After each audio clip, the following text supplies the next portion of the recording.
Viewers আসসালামু আলাইকুম। আপনারা দেখছেন বিজয় টেক 71 ইউটিউব চ্যানেল। আমি আছি নাসিরুদ্দিন বিজয় আপনাদের সাথে। তো আজকে আমি আপনাদের সাথে খুবই গুরুত্বপূর্ণ একটি বিষয় নিয়ে কথা বলবো। সেটা হলো বর্তমান সময়ে এমন কোনো ব্যক্তি নেই যারা ইমো ব্যবহার করেন না। যারা অ্যান্ড্রয়েড ফোন ব্যবহার করেন তারা সকলেই কিন্তু ইমো ব্যবহার করে থাকেন এবং ইমো খুবই সহজভাবে ব্যবহার করা যায়। এজন্য সকলের কাছে খুবই প্রিয় একটি অপশন হলো ইমো। তো ইমোর অনেক এরকম সেটিং আছে যেগুলো আমরা আসলে জানি না, এবং না জানার জন্য হয় কি যে আমার ইমোটা অন্যজনে ইউজ করতেছে কিন্তু আমি বুঝতে পারি না। তো আপনি কিভাবে বুঝতে পারবেন যে আপনার ইমো অন্য কেউ অন্য কোনো মোবাইলে ব্যবহার করতেছে কিনা, সে বিষয়টা আমি আজকে দেখাবো। তাহলে চলুন কথা না বাড়িয়ে ভিডিওটি শুরু করা যাক। নতুন নতুন ভিডিও পেতে চ্যানেলটিকে সাবস্ক্রাইব করে পাশে থাকা বেল আইকনটি অল করে দিন, যাতে করে আমার নিত্য নতুন ভিডিওগুলো আপনাদের কাছে পৌঁছে যায় সবার আগে।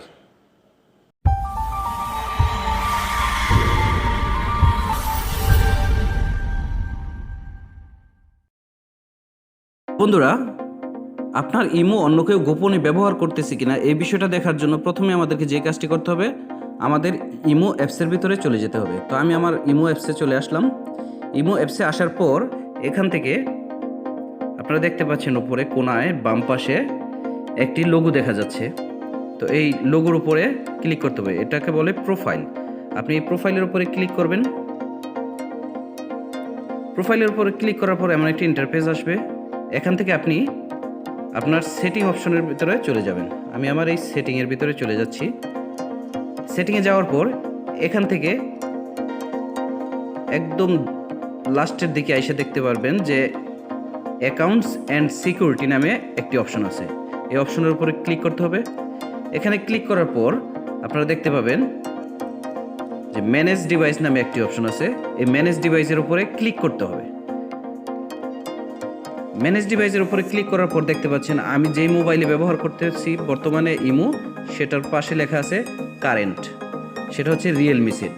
আর তারপরে আরেকটি দেখতে পাচ্ছেন ওইটাও অনলাইনে আছে, সেটা হচ্ছে স্যামসাং হচ্ছে এটা অন্য মোবাইলেও আমার লগ ইন করা আছে।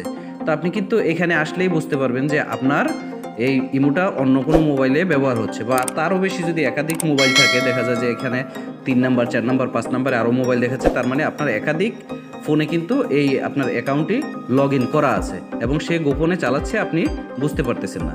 তো এখান থেকে আপনি যে কাজটি করবেন সেটা হলো যে পাশেই দেখতে পাচ্ছেন স্যামসাংয়ের পাশে কিন্তু ডিলেট লেখা আছে। তো আপনি এই যখন বুঝতে পারবেন যে অন্য কেউ আপনার এই ইমো চালাচ্ছে, তো আপনি এখান থেকে এই ডিলেট অপশনের উপরে ক্লিক করবেন। ডিলিট অপশনের উপরে ক্লিক করার পর আপনি এখান থেকে এটা শিওর করে দেবেন, আবার ডিলিট দিবেন। ডিলিট দেওয়ার পর এখান থেকে ডিলিট হয়ে যাবে। সরাসরিও এটা ডিলিট হয়ে যেতে পারে, বা অনেক সময় দেখা যায় যে আপনার কাছে একটি কল আসবে একটা কোড ভেরিফাই করার জন্য। সেই কোডটি যদি আপনি বসিয়ে দেন তাহলে অটো কিন্তু ওই যেই ডিভাইসে আপনার এই ইমোটি লগ ইন করা ছিল সেখান থেকেও ডিলিট হয়ে যাবে। তো আশা করি বুঝতে পেরেছেন কীভাবে আপনারা আপনাদের ইমো অন্য কেউ গোপনে চালাচ্ছে কিনা এই বিষয়টা জানার পর কীভাবে ওই ডিভাইসটি আপনারা ডিলিট করে দেবেন। ভিডিওটি যদি আপনাদের ভালো লেগে থাকে অবশ্যই ভিডিওটিতে আপনারা লাইক দিবেন, কমেন্টস করবেন এবং শেয়ার করবেন। আর আমার চ্যানেলে যদি আপনি নতুন হয়ে থাকেন তবে চ্যানেলটিকে সাবস্ক্রাইব করে পাশে থেকে বেল আইকনটি অল করে দিবেন, যাতে করে এরকম নিত্য নতুন ভিডিও আপনাদের কাছে পৌঁছে যায় সবার আগে। তাহলে আজকের মতো এখানে বিদায় নিচ্ছি। আল্লাহ হাফেজ, আসসালামু আলাইকুম।